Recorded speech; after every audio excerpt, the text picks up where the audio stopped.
Well, tonight we're taking you inside the Atlanta mansion that hosts some of the hottest parties in town, really. The same parties that have the neighborhood fed up with the crowds and the noise. Now, we first told you about the backlash of these parties in Buckhead last night. CBS 46's Brittany Edney back on the story for us tonight. And tonight, Brittany, you talked to the man who's in charge of those parties.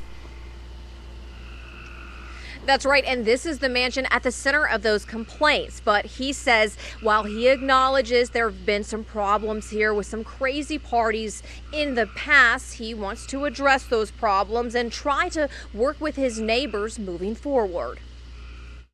Neighbors believe this mansion is a party palace. Tosin Adwele, manager of the family estate, says the property has received 2 citations over the past year, including over the weekend, for noise violations. There have been valid instances where things have gone haywire, and I acknowledge that. I don't want to sweep that under the rug and make it seem like it never existed. But says party promoters have been banned and apologizes for the noise, traffic, and inconvenience his neighbors have experienced. So I do take responsibility for that as far as not screening the person who I allowed to be here for that weekend.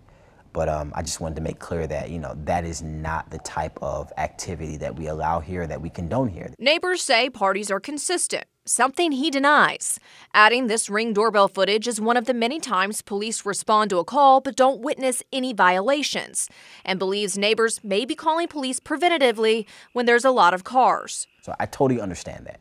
I think that it increases the number of false complaints that are made. And I think that it puts a heavy burden on the police department, who do come here every single time they get a call. He says he's extending an olive branch to nearby neighbors so they can clear the air and move forward. Us just having those open lines of communication, being able to talk to each other, there not being tension, or there not being a situation to where you feel you have to call the police to get a communication to me. I think that would be a way that we can totally eradicate something like that from ever happening again. I asked the neighbors what they thought of his message. They told me they found it to be insincere, that they've heard all of this before, and what they want to make them happy is not a meeting, but rather for these violations to stop. Reporting live in Buckhead, Brittany Edney, CBS 46 News.